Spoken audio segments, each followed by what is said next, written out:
Katy Perry was once the queen of pop, dominating the charts with hits like Teenage Dream. But today, some are asking, is her career on the brink of extinction? From controversial collaborators to awkward space launches, what happened to the artist who once ruled music? Stay tuned as we uncover the moments that led to her fall, and whether there's any chance for a comeback. Remember when it felt like Katy Perry was everywhere? That wasn't an exaggeration. Back in 2010, she literally made history. Her album Teenage Dream was so successful, it tied a record previously held only by Michael Jackson. That's right, 5 #1 singles from one album. Songs like California Girls, Firework, E.T., and obviously Teenage Dream became the soundtrack of an entire generation. The moment you heard one of her songs, it stuck with you, whether you wanted it to or not. And it wasn't just her music, it was her whole presence. She wasn't just an artist, she was a brand, a mood, a personality carved out perfectly for mass appeal. When you think of Katy during that era, you probably think of bright neon colors, whipped cream bras, and this quirky girl next door persona with a twist of boldness. It made her both relatable and larger than life at the same time. And it was clearly calculated. Everything about her seemed to fit perfectly into what pop culture needed at that time. She could be playful without being childish, sexy without being threatening, and earnest but not too serious. This balance of contradictions made her almost universally likable. And let's be real, that wasn't an accident. Katy Perry was marketed. She wasn't just a singer. She was a phenomenon curated to dominate a very competitive industry that wanted big personalities attached to even bigger songs. Her songs weren't just successful, they were anthemic. Firework became an empowerment anthem for anyone feeling overlooked. Roar screamed independence and resilience. And who doesn't remember screaming, "You're gonna hear me roar" at the top of their lungs, as if you were ready to take on the world? They became soundtracks for graduation speeches, wedding entrances, and gym playlists. Katy wasn't just entertaining people, she was offering feel-good anthems people could tie significant moments of their lives to. But let's talk about the flip side of that. Could anyone keep a winning streak like that going? Because when you're at the top of your game, there's always this question in the back of everyone's mind. What happens next? No one in music, or any industry really, stays untouchable forever. The bigger the platform, the harder the fall can be. And Katy's pop star persona, as carefully constructed as it was, came with its own set of challenges. A persona that, at that level of visibility, begins to take on a life of its own. Audiences set their expectations impossibly high. The pressure to constantly outdo herself, both sonically and visually, was enormous. And there's no denying it, Katy Perry worked hard for what she achieved, but perfection isn't free. By the time you're on your 5th #1 song from an album, you're not just a person anymore, you're a product, and maintaining that perfect blend of authenticity and mass appeal is much harder than people think. With every new release, her fans weren't just looking for good music, they were looking for more, bigger, better, something that somehow pushed the boundaries of creativity while still feeling like the Katy Perry they thought they knew.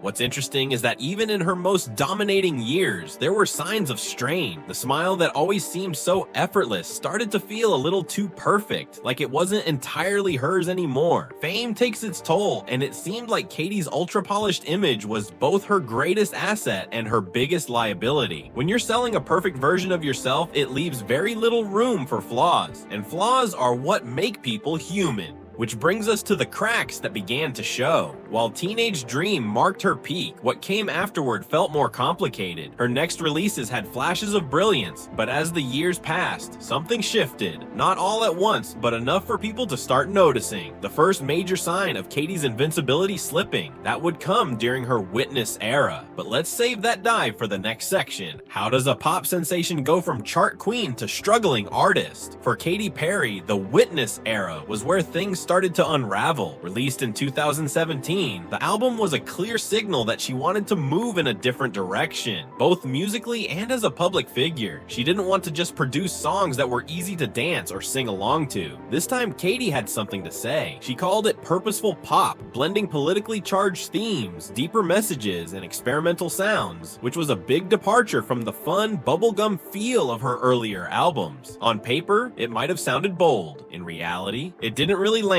The album debuted at the top of the Billboard 200, marking it as a commercial success out of the gate, but that initial momentum didn't carry over to its singles. Tracks like Chained to the Rhythm, Bon Appetit, and Swish Swish failed to dominate charts the way her earlier hits had. Sure, they entered the conversation, but not in the way Katy probably hoped. The songs didn't feel timeless, and fans couldn't connect to them like they had to her older anthems. Instead of being the confident pop queen she'd established herself as, Katy felt like she was trying too hard. And while artists are allowed to evolve, the shift didn't feel natural. It felt forced. Critics and listeners alike started pointing out this uncomfortable mismatch between her new artistic direction and the Katy Perry they were used to. There were also whispers about her career missing the key ingredient that made her earlier music so irresistible. Dr. Luke, his absence on Witness, didn't go unnoticed. Now, let's be clear, his name had become controversial by this time, and his professional relationships with artists like Kesha had brought very messy, very public accusations into the spotlight. But when it came to Katy's music, his role was undeniable. The polished, infectious hooks he helped create were gone, and that gap left behind in Witness was obvious. Without that signature sound, the album lacked the pop magic fans associated with her.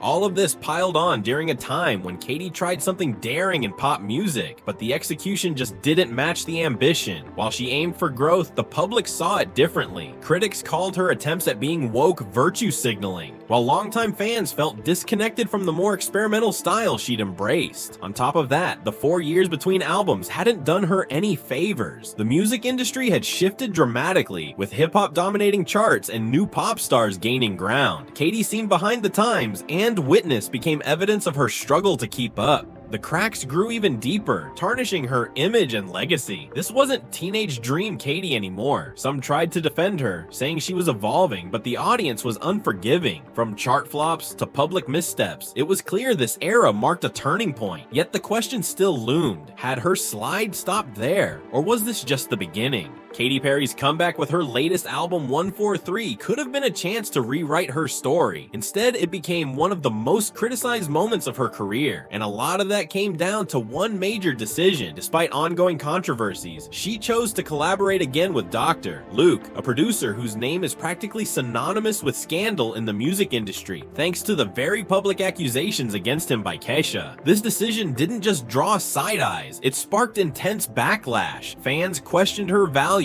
with many accusing her of not caring about what her choice represented. She really misjudged how working with Dr. Luke again would go down, said music journalist Rian Daly. And she wasn't wrong. This wasn't just another career move. To a lot of people, it felt like a massive betrayal. Then, Katy added fuel to the fire with her publicity stunts, namely the Blue Origin spaceflight. This was supposed to show her as ambitious and adventurous. Instead, it backfired spectacularly. Fans and critics alike saw it as tone deaf, especially in a time where displays of extreme privilege often get called out. Behavior during and after the event pushed Perry further into the out-of-touch category, which completely undermined her claims of wanting to create meaningful connections in her work. The backlash was severe, with some critics even describing her career as heading toward extinction. It was harsh, but the growing narrative was clear. Every attempt to get back on top seemed to backfire. Layering all of this is another uncomfortable reality: ageism and misogyny in the music industry. There's no question it's harder for women in pop to stay relevant as they get older, especially if they're not willing to completely reinvent themselves. But in Katy's case, that's only part of the story. Her stumbles, creative misfires, controversial collaborations, PR disasters have all compounded the challenges she's already facing. Tragically, it seems like she's built a wall between herself and the audience that once adored her. Whether she can break that wall down remains the big question, but one thing is certain: this comeback didn't fix her reputation, it hurt it further. Katy Perry's career feels like a case study in how fame, perception, and the relentless demand for reinvention can define an artist's legacy. Her highs were monumental, but her missteps exposed the fragility of trying to balance authenticity with what the world expects. According to critics, the decision to collaborate with Dr. Luke amid backlash wasn't just a personal risk, it undercut her own messaging. And while her success defied industry limits in the past, it's becoming harder for female artists to thrive within a landscape shaped by ageism and misogyny. The question remains: can Katy rewrite her story, or has the curtain already fallen?